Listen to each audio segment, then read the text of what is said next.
Well, hello and welcome to Watch What Crappens. This is part 2 of a 2-part recap. If you're like, hey, wait a minute, I didn't hear part 1. Guys, it's because we put out a lot of recaps. Go back and listen to part 1, okay? It's before this one. Bye. Enjoy the show. So Jason is like, well, it wasn't like a private conversation from what I heard. It was a tirade he was on. He was actually removed from the bar. Yeah, you know, it was an out of character, not for Zach, okay? And then Jax, of all people, goes, out of character? He's drunk all the time. Shut up, Jax. Weren't you the one who just was telling us about that drugs and alcohol destroyed your life, and also drugs and alcohol aren't the problem at the same time? Yeah. So Brittany's like, yeah, but you know, he was yelling things. I know he didn't mean it, but it did happen. And, you know, I knew he didn't mean it, which is why I ran right to Janet and told her all about it. And so Janet, what's your response? She's like, are you sorry for that, Zach? And he's like, absolutely. And I have apologized to you for that. And she's like, well, before you apologized in person, you're behind my back saying she doesn't suck dick. She doesn't do this. Fuck her. Fuck this. You didn't seem sorry. You didn't seem sorry at all. And he's like, number one, that was like a year later. And you called lawyers on me instead of having a conversation. She goes, well, then maybe don't drink in excess when you're blacked out. By the way, I'm reserving this very judgy puritanical talk for people who I'm not friends with. Jax, you're still great. Can I cry at another one of your segments, please? I would love to cry about your victimhood some more. That would be great. Okay, well, instead of having a conversation with me and I didn't even know what I said. Yeah, but why would I have a conversation with you after you said that when I'm 8 months pregnant? Okay, I love that you like to make this narrative of everything. And she's like, but you're not sorry. And Andy's like, well, it's been over a year. Zach has apologized multiple times. Is there a point where you can just forgive him for this or move past it or what? You know? And Zach is like, oh, let's not do this. Let's not do this. Let's be clear. I want to move on from this more than anyone, but I would also like to bring it up many more times. And I would like to get to a better place, perhaps literally a better place like Dave & Buster's than this wretched set. But I need to see some things change. I need to see that you're not going to just be trashing me 24/7. That's a cliffhanger now for the commercial break.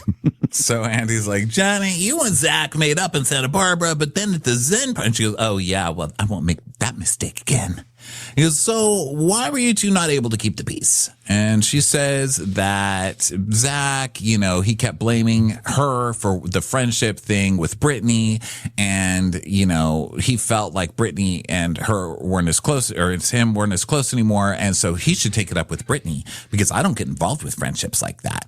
And Zach's like, when it comes to Janet, I don't know what voodoo craft she has or doesn't have over Brittany, but it's crazy. She goes, maybe I'm just nice. Maybe I'm a good person. And maybe that's it. Okay. Maybe we have fun. And Brittany's like, but I love you, Jay. You know, I love you, Zach. I love you so much. I love her so much. I just love everybody so much. I love you. I love her. I love that camera guy over there. I love you, camera guy. You want to go out later? No, guy, call me. You got my number. So, you know, I just love everyone. I'm just a peaceful person.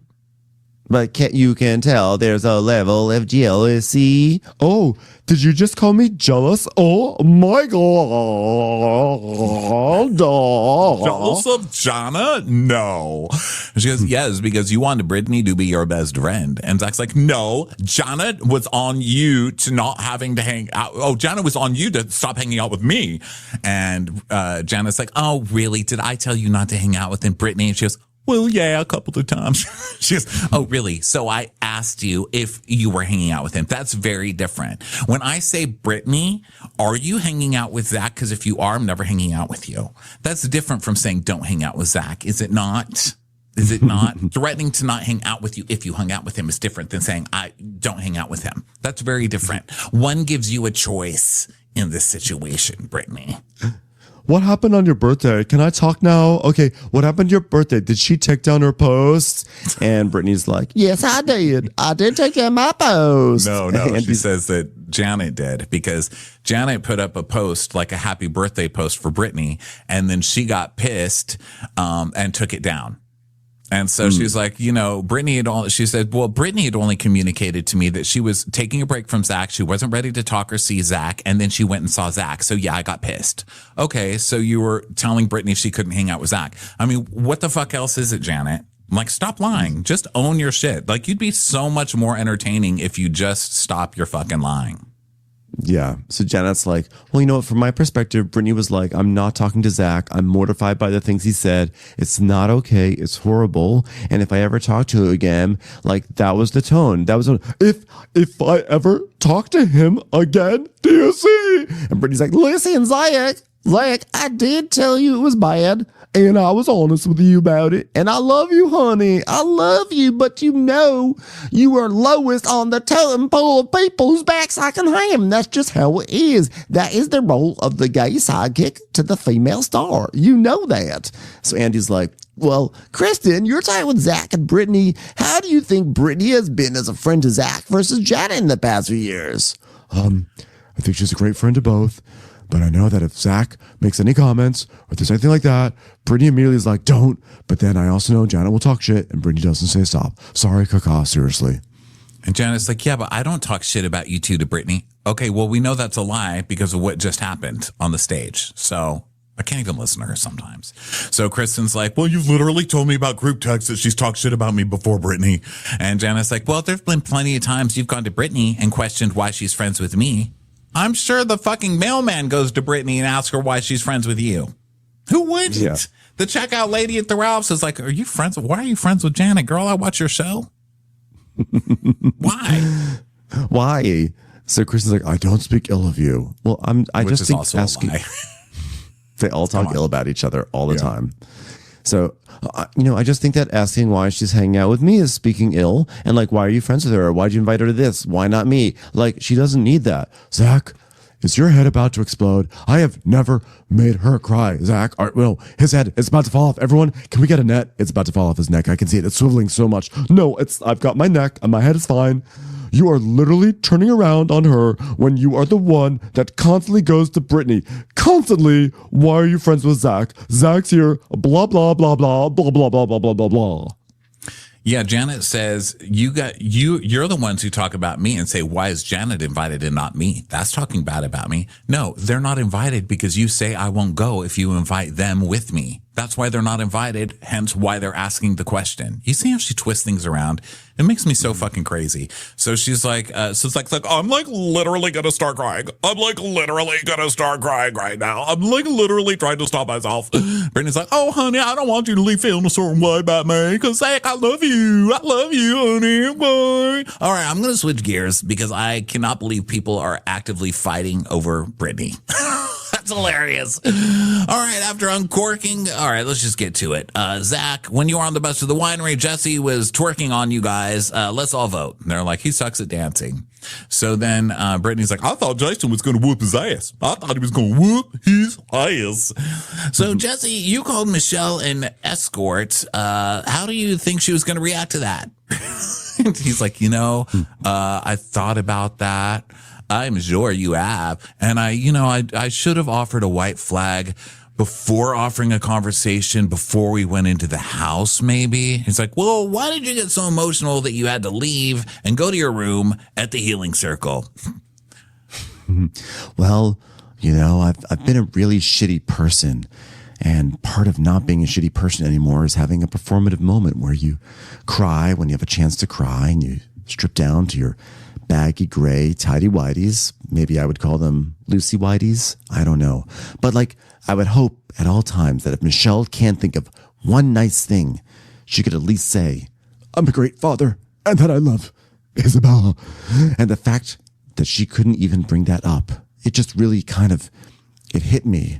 And I thought this would be a way to gain sympathy with the audience. And I think it worked. Hi, you were just calling your child's father a whore, or your child's mother a whore. That's not being a good father.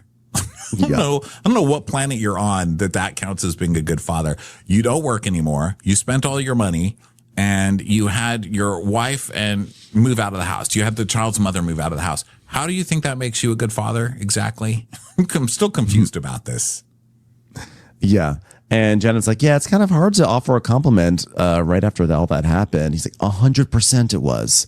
But it was a great time to cry. And Michelle's like, you didn't even have a conversation with me. You didn't call me. You did not tell me you'd be handing out very small little white flags as a joke that we were supposed to laugh at. He's like, well, we have apologized left and right. She's like, no, we haven't. Well, they're like, just say sorry now, Jesse. Yeah, goes, now it's a fight of like who said sorry, when they said sorry, when they should have said sorry. So he's like, but I have said sorry 1,000,000 times. And Michelle's like, nah. And Jesse says, and and now I have to worry about the fact that I said that, and Isabella might be bullied for it someday. I really regret saying it 10 times on camera. Yes. And now Isabella might get bullied. If she gets bullied, it'll be for you, not for this stupid thing. So Michelle is like, why don't you worry about that? Because your clients have told you about that. They've called you. That's why you worry about this. So he's like, no, they absolutely haven't. All right, Michelle, I want to know about the gay guy that was selling money to Jesse. Jesse goes, okay, I can tell you about him. Okay, we spent like 3 summers with him at the house, trading handies under the table once in a while. No big deal. Went to Capri, got some oral, maybe 3 times, 4 times. I don't know. It was great. Doesn't count. It was Italy. I don't know. He sent me money on my birthday. I sent him a dick pic back. What's the big deal? Can we move on? Were you blowing him for money? No, we're friends. Okay. He was one of like 52 people at our wedding. Okay. I had a Venmo QR code on my suit. So can I stop the guy? I cannot. Can I come in his face? I can. I mean, Jesus Christ, is this a free country or not? Suddenly you bring knee pads to your own wedding and tell people to line up and give you some money and it's a crime. I don't know what's going on anymore. It's not whoring yourself if you take donations after teabagging somebody. It's only whorism if you take money after teabagging somebody. Do you understand? Do I need to have a lawyer call you or? So basically, Michelle winds up clarifying that it's like, I may know someone and you're saying that because I know this person, that makes me a high class hooker who's getting $1,500 a night when you know a gay guy who sent you money. And like, I could say the same thing about you, but she's not saying it. She makes it sound like she's accusing him of having some sort of illicit relationship. But what she's actually really illustrating is, you also have relationships that like a craven narcissistic person could twist and turn and make look like they're way worse than they are, but they're completely innocent. And that's what you did to me. Right. That's the most innocent way of putting it. But she did want to make it sound like he was the one whoring around because you know what it is called? Did for dad. It is did for dad. So Jasmine's like, I was like, whoa, why are the gays being brought into this? Do you know how much that hurt me, Michelle? Like that really hurt us. That like set us back. Like we need to talk about this. You're going to be apologizing for this 19 times next year. So just want you to know, just putting it out there. So then they're talking about the guys chat. Jesse's like, honestly, I never should have said it on guys chat in the first place. And Michelle's like, and it wasn't to smoke out a mole because he could have literally said anything. He knew that by saying that it was going to be on the season. So what did you want to do? You wanted to ruin my reputation. So Jesse's like, well, you know what? I sent the text and I was like, shit, I'm so embarrassed. Well, then I wrote, maybe I'm just gonna try to smoke out the mole. And then they're like, and you've smoked him out anyway. Ah. It's time for a commercial. It's time for a Crappens commercial. So now they're having a little chat between filming starting at commercial breaks. And Kristen's joking with Jesse. And then Andy gets back into it. Danny, there was a lot of talk about your drinking this year and that being a problem. What's going through your head as Jax talks about his struggles? And Danny's like, well, I'd have to rewind because, going into the season, Jax has said he was going to be coming after me. He did say that. So I guess I knew it was coming in some way. And Jack's like, yeah, you know what? I'm truly sorry about how I handled that. I mean, Danny and Nia. Yeah, okay. It's okay, Jax. Jax is sorry, everybody. Can someone bring Jax an ice cream cone? He apologized again. That's great. It's about number 76 in the past 15 minutes. Great. Thanks. Even before the show, they would always call me. They'd say, happy birthday. How are you doing? And even in rehab, they're just the sweetest and nicest people in the world to me. And that was a terrible thing for me to say. I mean, you've always been the nicest guy. I'm sorry, man. I'm sorry, bro. I mean, whatever. Danny's like, I mean, before the summer started, you said you wanted to take me down. Well, I didn't say take you down because you're already pretty short, but I said I wanted to hurt you. You see, you're doing it again, Jax. It's just not nice. I mean, you're like a brother to me, man. You're like a brother to me, man. He's like, hey, come on, man, own up to your stuff. And Jax is like, well, that's the pot calling the kettle black if I ever heard it. You just apologize, Jax. Just stay on the road. For Christ's sake. Like, that was pretty quick for the pivot. I mean, even for Jax, that was a quick U-turn right away. So Kristen's like, wait, why did you want to go after him? Why did you want to go after Danny? And he's like, I don't know. Maybe because these fuckers are the only people who get a decent edit on this fucking show. Maybe that. Maybe because these church-going little fucking motherfuckers get everything, get all the love for doing nothing on my show.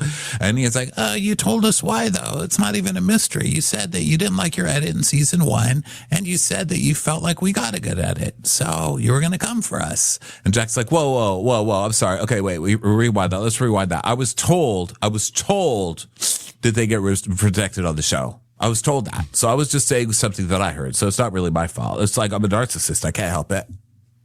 By the way, I hate to come to Jax Taylor's defense, but his whole thing about pot calling kettle black was a flashback. It did not happen during the reunion. We just both read it like it was an active conversation, but it was not. Oh, okay. Thank you. We both misread our notes.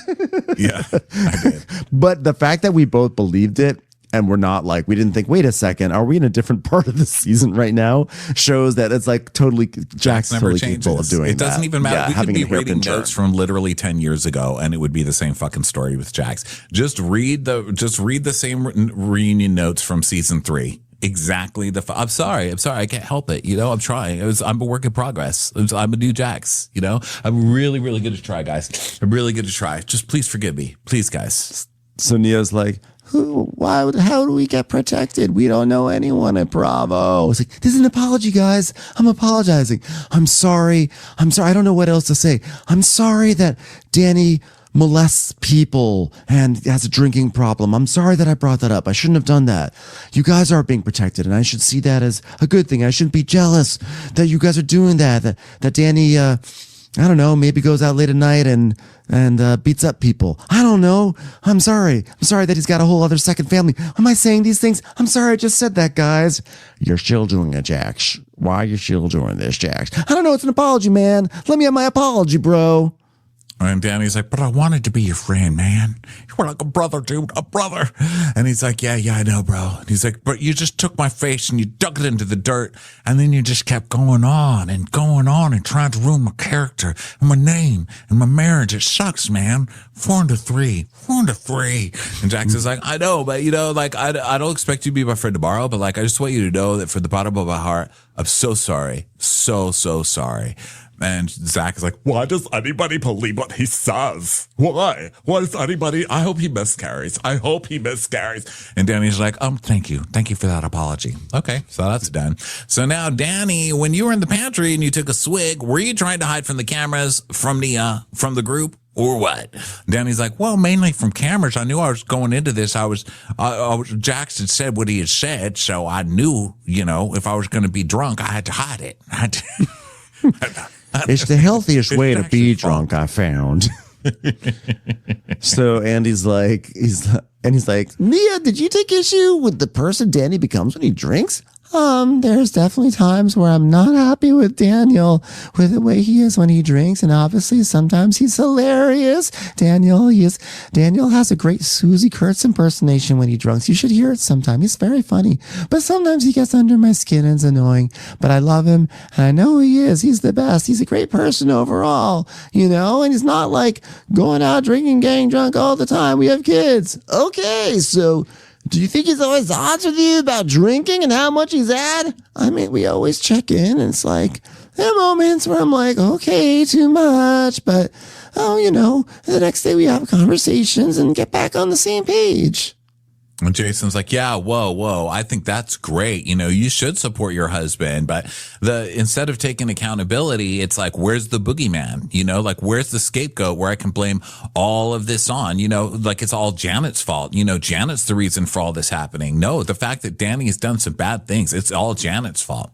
No, it's that Janet didn't stop and kept going and going and making it bigger and bigger and bigger and bigger every single episode. Probably to lift up Jax. Like, who even knows what her motivation is? But he's like, yeah, like, why can't anybody articulate what Janet has done? Why can't you fucking listen? They have articulated it. She gets in the middle of shit. She tries to ruin everybody's reputation for fun to get herself a storyline. And her only personality is stolen from betters from seasons past. What are you not hearing, sir? So Nia's like, oh, we loved you guys so much, like really cared for you, Janet.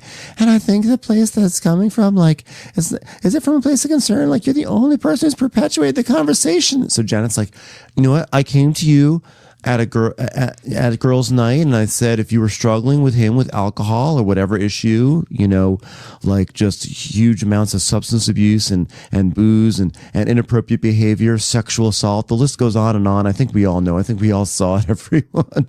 So, like, we have friends that will support you and bring it up a few more times just in case you need some more support about it. And maybe after that, bring it up a few more times, and then maybe talk about to some other people, maybe add a few other little details in there. And if that, if that's what you're going through, and then you bit my head off. You bit my head off for saying that. And she's like, yeah. And so, of course, Danny's calling me a snake. So at that point, it's like, of course, I'm going to keep talking about it. I mean, you guys are blaming me anyway. I might as well just keep talking about it. That doesn't make sense. And that's new. That's a new angle. Suck. Your arguments suck. You have no justification literally for what you did ever. So Danny's like, well, first of all, I called you a snake after you called me Darko Danny and Darkside Danny. And she's like, well, I think Danny Darko is actually a better name than Darkside Danny, but that's just my vote. And he goes, well, that's a trigger. So I called you a snake. And she's like, well, it's easy to be triggered when you're drunk. So keep a level head and you won't be so triggered.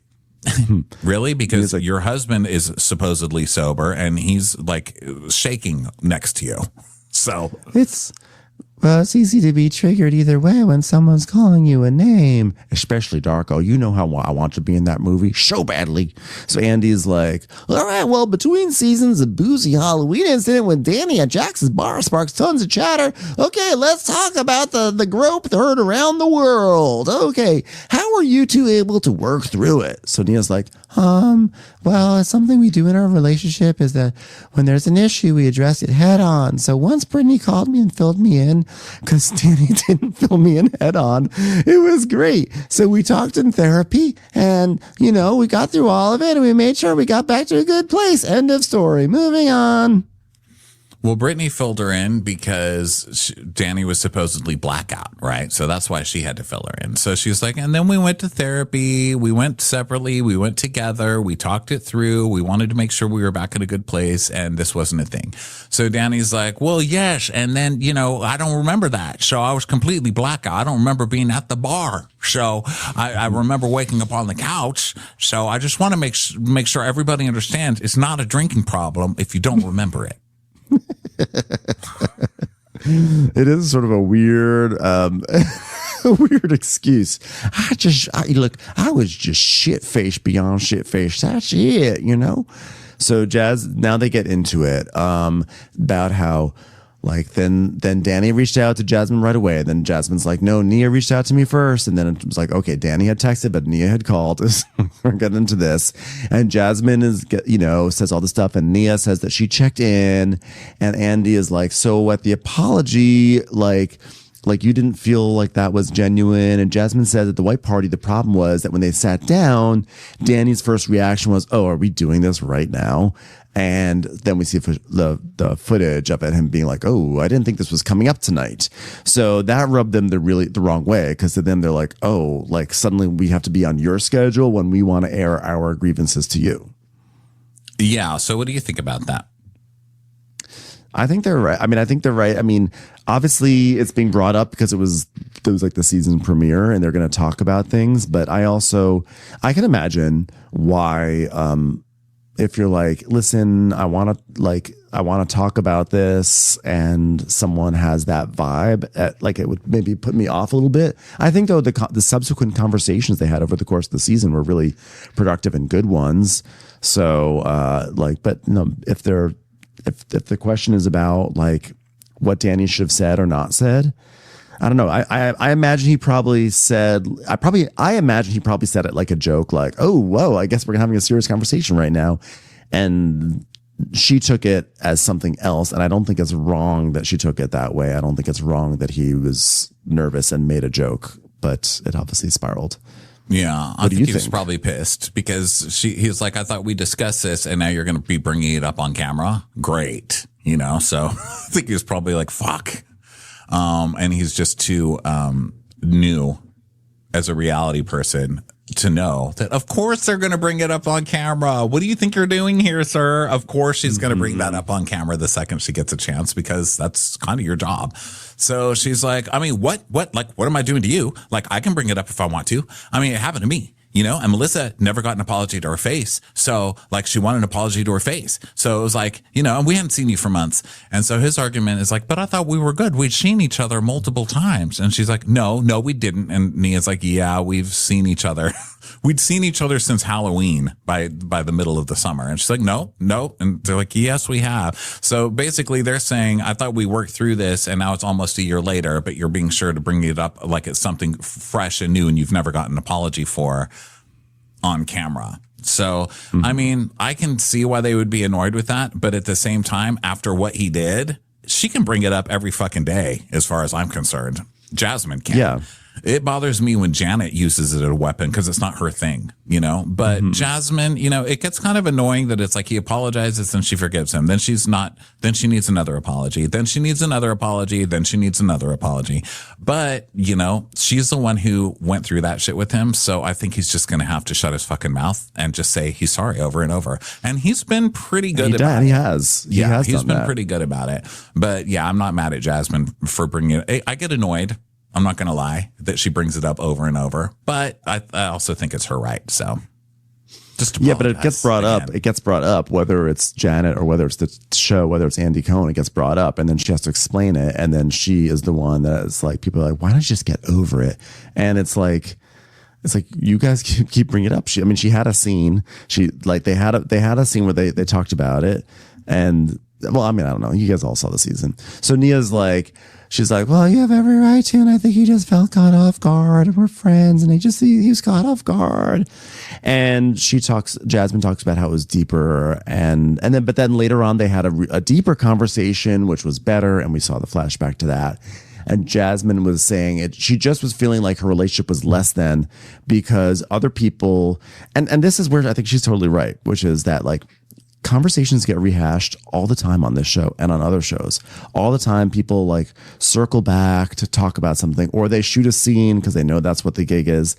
But with hers, it was like, oh, really? We're doing this right now. And like, whether he meant that as a nervous joke, which I sincerely believe he did, it landed with her like, oh God, like the lesbians have an issue. Okay, I guess we'll do a scene. I think that's how she took it. And it triggered her. And, the rest is history.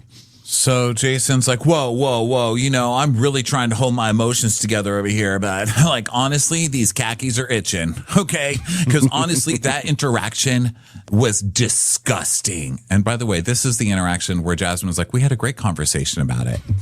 So, and then Jason's like, disgusting. And Andy goes, what interaction were you disgusted by? And Danny's like, you weren't even there. And Jason's like, yeah, well, you admitted what happened and I heard what happened. Well, like, what else do I need to know? Jasmine's still feeling a certain way about it. I was disgusted with you. Disgusted.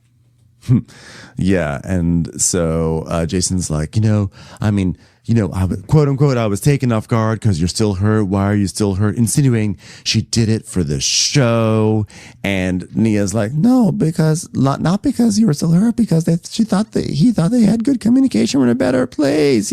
Well, you can think anything. And when you're told otherwise, get over it. Jasmine's like, but I hadn't seen you. And it was like out of sight, out of mind. So Danny's like, but we've seen each other. So now they're fighting again because Jason has never shown this sort of energy for anything that Jax or what's his face Jesse has ever done, when I would argue that they've done way worse things. I'm not saying the groping that Danny did. I'm not saying they've done something worse than that. I'm saying like Jason is angry at the interaction at the white party, way more angry at that than any stories he ever heard about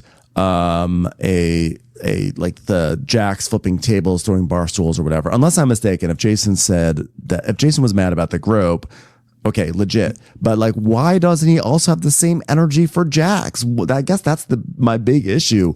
How does he not have this anger for Jax that literally everyone in the audience and everyone in the cast has? And Janet sits there crying during Jax's sob stories. Like they support Jax 100%. That's why. And also because I think Jason is mad because they're getting the bad rap for something they thought they were like bringing this up on camera constantly to give Danny a bad rap. So now that it's turned back and people hate Janet and Jason for overdoing it, basically overplaying their hand, he's mad. And so he's like coming in with this righteous anger, like, well, why does Danny get away with it? Why is everybody else at fault when Danny was the one that did something wrong? Because you were trying to wield someone else's trauma as your own weapon against somebody that you thought had a good edit last year because your friend Jax wanted you to. That's why, because you're a pathetic fucking follower and you have no feelings of your own and you're standing up for a monster, which makes you a monster as well.